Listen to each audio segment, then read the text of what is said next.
Goals, dreams, moving forward. Brazil, Russia, India, China, South Africa. No one can tell about us better than ourselves. Watch the block of programs of TVBRICS International Network on Umtala TV, South Africa.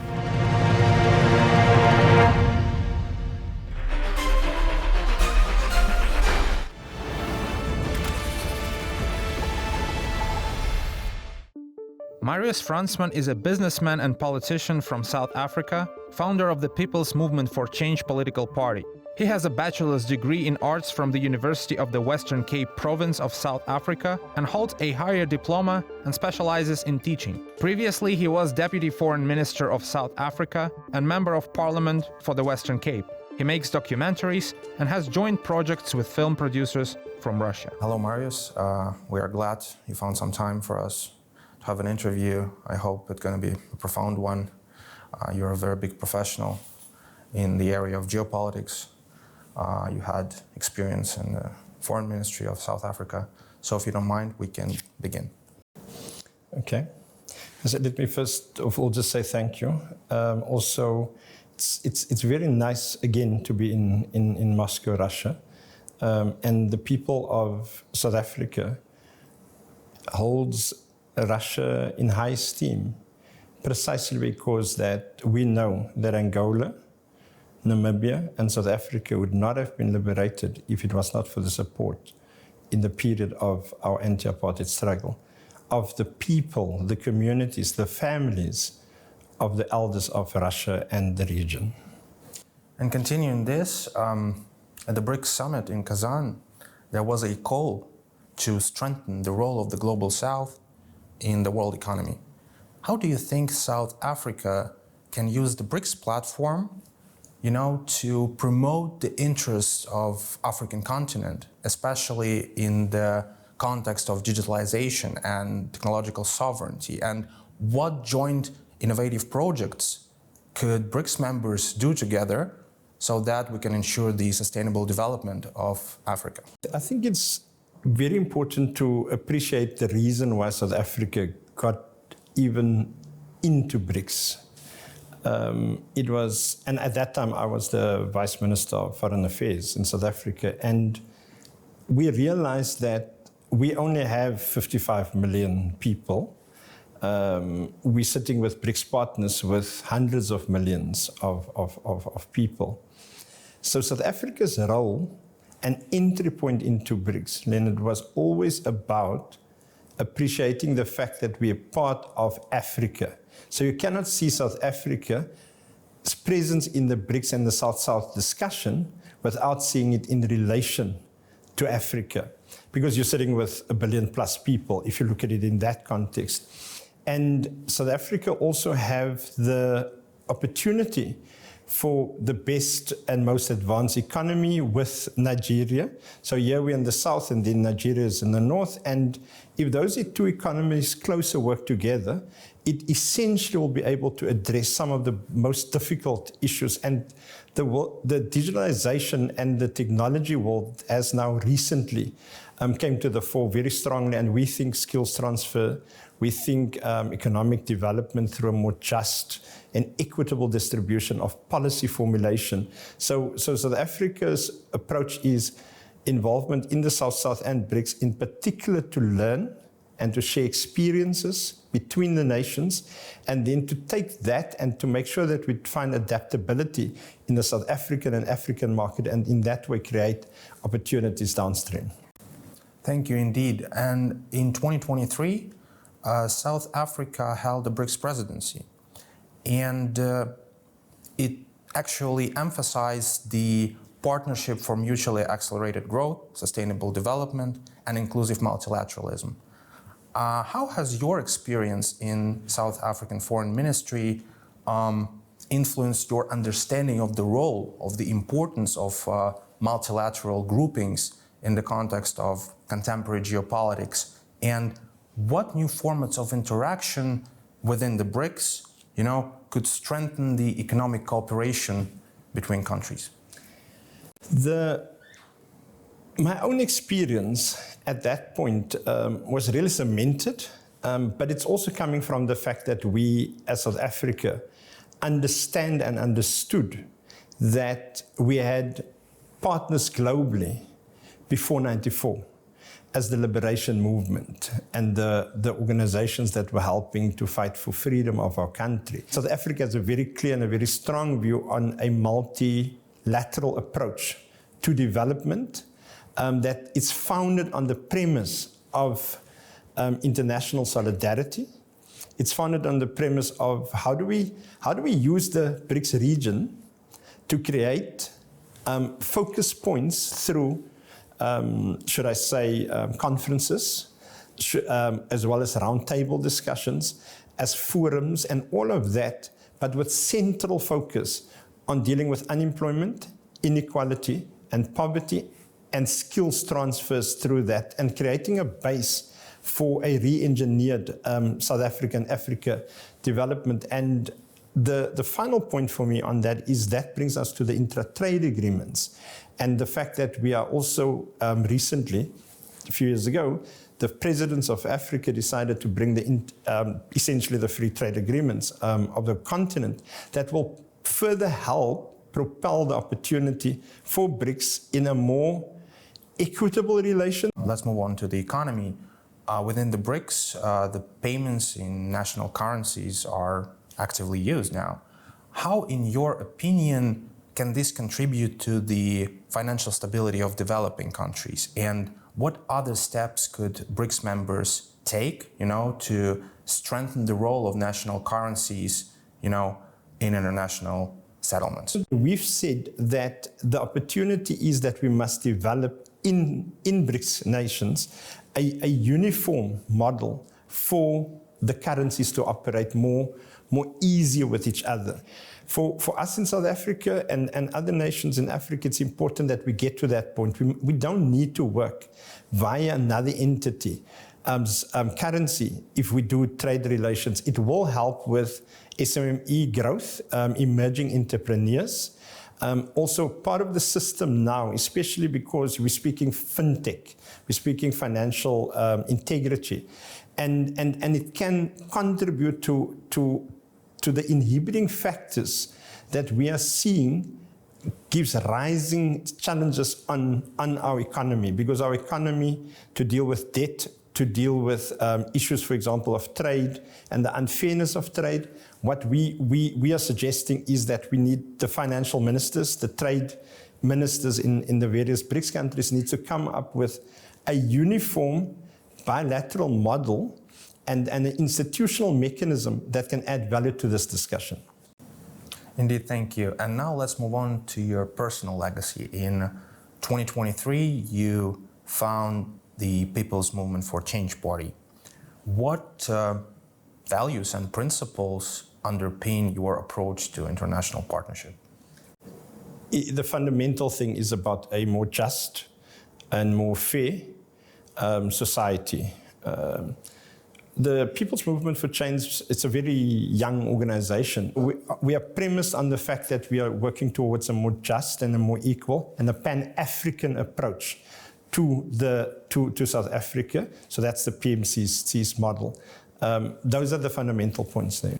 People's Movement for Change is a youth-oriented party.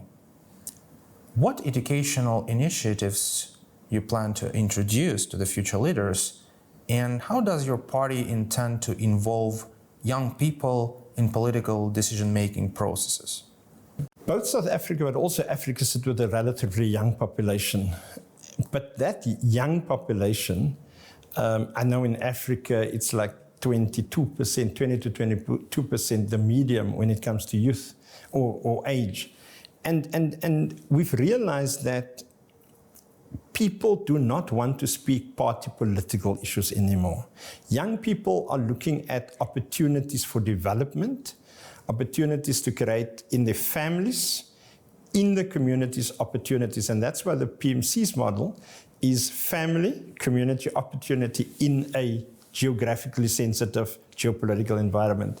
And we've positioned ourselves being what I call a methodology for intergenerational process to bring experienced people on the one side. Experienced people can be political people, but also beyond party political structures. It can be economic experienced people, it can be culturally experienced people, sport experienced academia, to bring them on the one side, and the less experienced people. And less experienced people don't always mean young people. So the PMC is essentially trying to bring these various streams of expertise on the one side, and lack of experience and expertise in terms of time, age, and growth on the other side, infuse that, and we propel then to put forward over the next 5 to 10 years a new societal foundation that can actually then help young people to find career path opportunities. So the PMC will work with universities across the world with similar spaces. So in Russia, for example, we will engage universities, colleges, and technology institutions for cross-cultural expertise exchange, both to South Africa, but also from South Africa this way. That's an example. And we will then on the side look at opportunities. South Africa's got a population of 55 million people, but it's got great economic opportunities. And these young people needs to be geared towards that. So the PMC is busy trying to identify partners in the world, and in particular in this region, then to partner them with entrepreneurs, young entrepreneurs in South Africa, to grow the economy faster. Creative industries are now increasingly contributing to the GDP of emerging economies. Which economic models best describe the contribution of the creative industries to the regional development, and what skills will be most in demand in the creative economy of the future? If one take the world is going through, I believe, a skills revolution. Africa has the potential.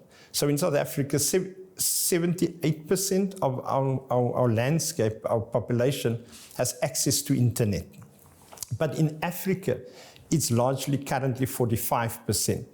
But we also know that over the next 3 years, there's going to be growth in the population of Africa. And if one starts early with the high-end technology advances opportunities, so digitalization, issues of AI, artificial intelligence, and others, you create a new base, away from an old base where people first had to go to a university, then, for example, go thereafter get the masters, etc., and then go and work. So we are saying there's a lot of unemployment in our region. And around South Africa, you've got 350 million people just in 15 countries. So if you look at that as a pool of opportunity from a young age, let's develop the skills now in the context of creative industries, but through the lens of ICT and through the lens of AI. So let's propel them into a higher end opportunity, and that will then result into job creation. It will result into SMME and emerging economic models that can deal with, for example, I'm going to give an example. Here's a region in South Africa, kind of a township. In that area of 1 million people, there's a lot of business running, but the money leaves the area because we are not and didn't efficiently invest in the informal trading market. You know, the person that sells on the side of the road, fruit and veg, to give an example. The SCMT, the clothing and manufacturing technology. And part of our approach have to be to create economic models, and I'm using the word deliberately. Let's reimagine Africa. Let's reimagine South Africa through a BRICS agenda. And that's partly what I believe it will work. Yeah, and talking about that, the South African business sector actually has shown an increase in investment in green technology in the recent years. How can the business community, contribute to the realization of the UN Sustainable Development Goals? And what projects are at the intersection of business and environment do you see as priorities for Africa? Look, the basket in Africa, we currently have the biggest and the best agricultural basket for food basket opportunity, but it's not happening. And therefore, we are challenged by climate change reality. So you've got this opportunity on the one side of good arable land, but you've got the challenge of climate change on the other side. And it requires a regulatory framework, and it requires business to business and trading partners to work together on these alternative technology systems. So alternative technology in that context, we are working very hard. I'm speaking as a nation now. In the private sector, there's massive opportunities in the context of infrastructure development for green economy. The alternative technologies, i.e., issues relating to different systems of water purification, as well as, for example, the alternative energy technology in terms of both wind as well as solar. And a lot of has happened to try and push that agenda.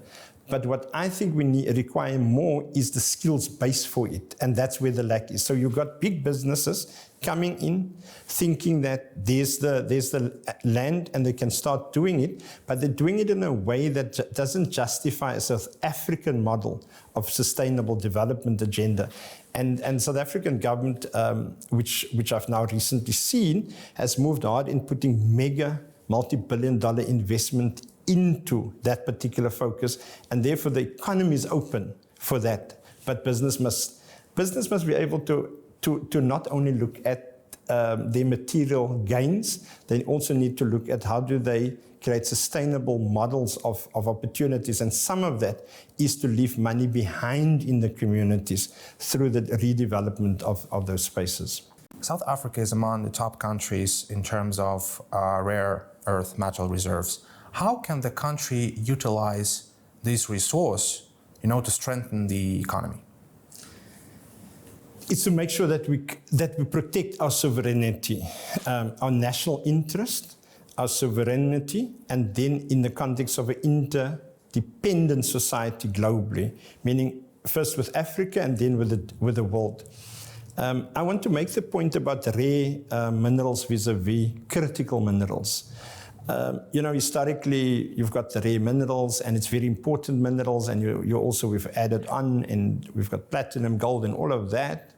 And if you look at Congo, the DRC, it's possibly got 20 countries within one country, because in every of those spaces, you will find the opportunities for rare minerals.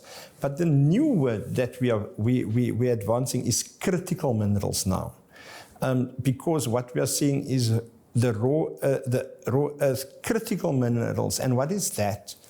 It is your lithium, it is your cobalt, it is the stuff that allows an electronic vehicle to move. It is the type of minerals that allow the computer and communications industry to move.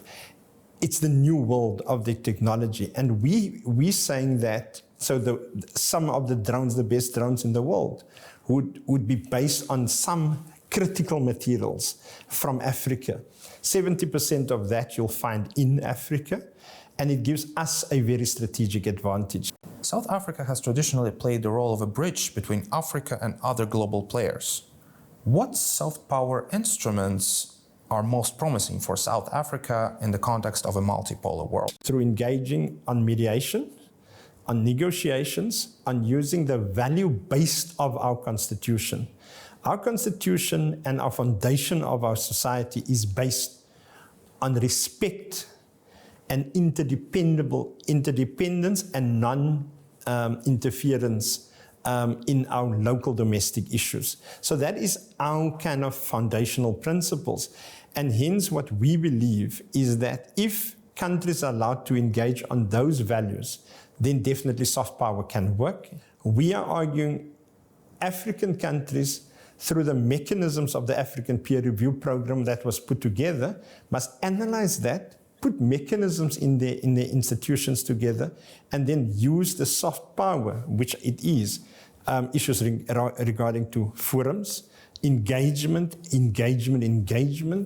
the discussion about skills engagement, but also then questions of bartering, what one can do with and for each other. And we're comfortable that in BRICS nations, and especially the bigger countries in BRICS, We are very comfortable in Africa that the way BRICS countries engage outside of the continent with countries in Africa, it's a more equitable environment. We were able to, through soft power, over the last 30 years, been able to, within our own country, not through a hard military process, but through engagement, we were able to deal with very complex issues, and that's what South Africa is offering to the world. And lastly, South Africa is hosting the G20 summit this year. What should we expect from this summit?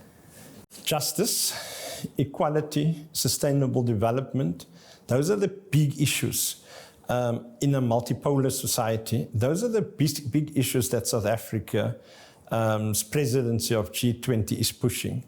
It essentially, and there's lots of forum meetings currently, so there's both the government, but there's also governments, but there's also communities that's starting to discuss that, because we see, especially from a non-government angle, we see that the G20 cannot just be a group of people sitting there and deciding on the hard issues without the people themselves. So we are developing ways through the foreign relations portfolio of the state that are engaging with universities, with community organizations, and with business acumen to look at what is the projects that will remain behind in Africa after that particular discussion.